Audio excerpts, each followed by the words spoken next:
Welcome dear students. आज का हमारा है question number 6 exercise 3.1 chapter 3 pair of linear equations in two variables.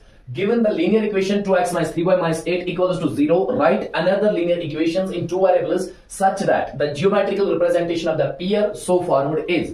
Number first is intersecting lines, number second parallel lines and number third is coincident lines. देखिए question क्या कह रहा है। Question हमें कह रहा है कि ये एक इक्वेशन दी हुई है, लीनियर इक्वेशन है 2x minus 3y minus 8 equals to 0।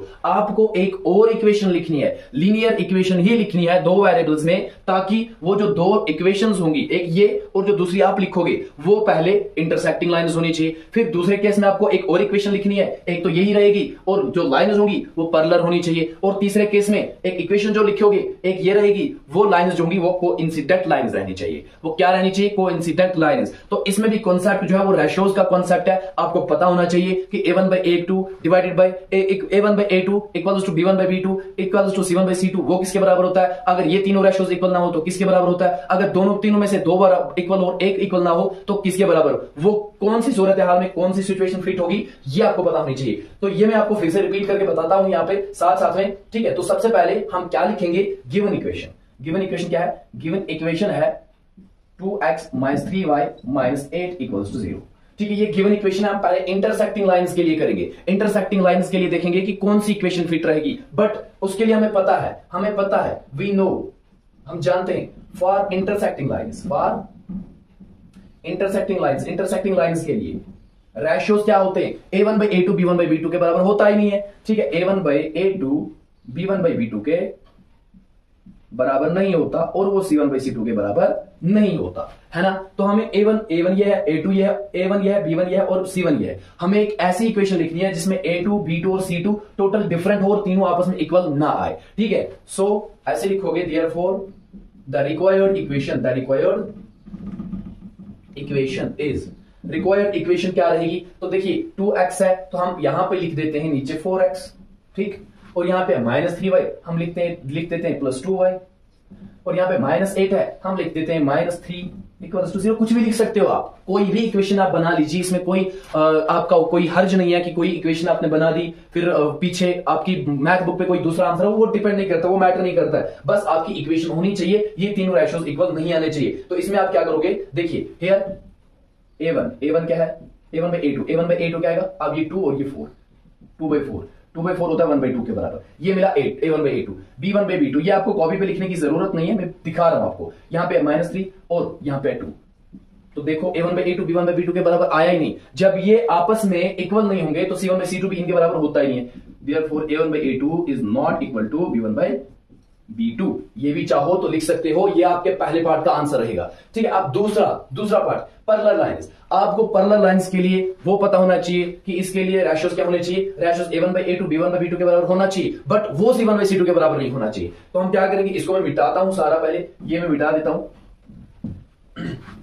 ठीक है, फॉर पैरेलल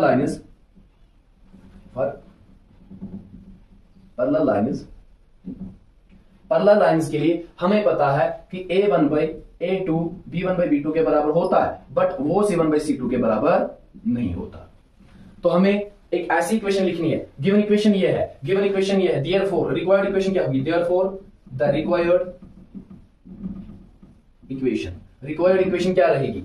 ये इसके बराबर आना चाहिए। क्या होगा? यहां पे 2x है तो अगर हम नीचे लिख दें 4x, तो 4x लिखेंगे तो a1/a2 आएगा ना 2/4 होता है ना 1/2, वो होता है 1/2। अब यहां पे b1/b2 भी क्या आना चाहिए? 1/2 ही आना चाहिए। तो हम लिख सकते हैं ना -6y, यहां पे -3y, यहां पे लिखेंगे -6y। ठीक है, यहां पे 3 और यहां पे 6, 3 1 3 3 2 6। तो a1/a2 b1/b2 के बराबर आ जाएगा। ठीक है, और c1/c2 इसके बराबर नहीं आना चाहिए। यहां पे -8 हम लिख सकते हैं +3 या +2 +1 कुछ भी इक्वल्स टू 0। ये हमारी रिक्वायर्ड इक्वेशन बन जाएगी। ठीक है, तो आप देख सकते हो। अब ऐसे लिखोगे हियर a1/a2 क्या आएगा? a1/a2 आएगा ना, पहली इक्वेशन में ये 2 और इसका ये 4। ठीक है, वो होता है ना 1/2। एंड b1/b2 क्या आएगा? b1 -3 और b2 है यहाँ पे -6, माइनस और माइनस कट गया, 3 1 3 3 2 6, वो भी होता है 1/2। एंड c1/c2 क्या आएगा? c1/c2 c1 है यहाँ पे -8 एंड c2 है यहाँ पे +3, तो c1/c2 +3 8/3 आएगा। तो क्या होगा? देयरफॉर a1/a2 होगा बराबर b1/b2 के, बट वो नहीं होगा बराबर c1/c2 के। तो ये रिक्वायर्ड इक्वेशन हमारी ये होगी।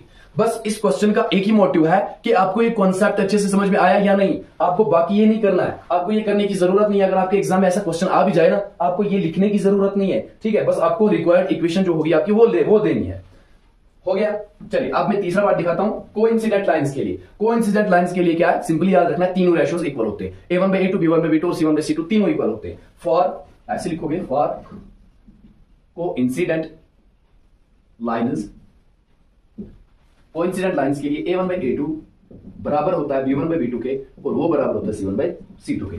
तो चलिए ऐसी इक्वेशन देनी है कि ये तीनों सेम आ जाए, ठीक है। एक इक्वेशन तो वहीं से है, दूसरी इक्वेशन हम अगर 2/x है तो हम ऐसे लिखेंगे ना, the required equation, required equation is, required equation क्या होगी, तो वहां पे 2x है, यहां पे अगर हम लिखे 4x तो a1/a2 आएगा ना 2/4, 2/4 होता है 1/2। अब यहां पे -3 है तो यहां पे भी लिख सकते हैं ना -6y आएगा ना 1/2। यहां पे भी क्या आएगा, माइनस और माइनस खत्म हो जाएगा, 3 1 से 3, 3 2 से 6 तो आएगा ना 1/2। और यहां पे भी अब 1/2 आना चाहिए, तो क्या करना हमें, -8 है तो -16 लिखेंगे, माइनस और माइनस कट जाएगा, 8 1 से 8, 8 2 से 16 तो क्या आएगा 1/2 1/2 1/2 हर जगह पे आएगा। तो ये होगा हमारा, ये होगी हमारी कंसिस्टेंट लाइन्स। क्या होगी, कोइंसिडेंट लाइन्स। तो ये हमारी रिक्वायर्ड इक्वेशन होगी। Is it clear? अच्छे से समझ में आपको आया है? अगर अच्छे से समझ में आया तो वीडियोस को लाइक कीजिएगा, कमेंट जरूर कीजिएगा, बाकी दोस्तों के साथ शेयर कीजिएगा ताकि हमें सपोर्ट मिलता रहे और आपके लिए हम वीडियोस देखे आते रहे। और मैं आपको बता दूं कि अगर आप हमारा व्हाट्सएप ग्रुप ज्वाइन करना चाहते हैं, डिस्क्रिप्शन बॉक्स में आपको लिंक मिल जाएगी, वहां पे जाइए, हमारा व्हाट्सएप ग्रुप ज्वाइन कर सकते हैं जहां पे आपको स्टडी मटेरियल और अपडेट्स मिलते रहते हैं। मिलते हैं अगली वीडियो में, तब तक के लिए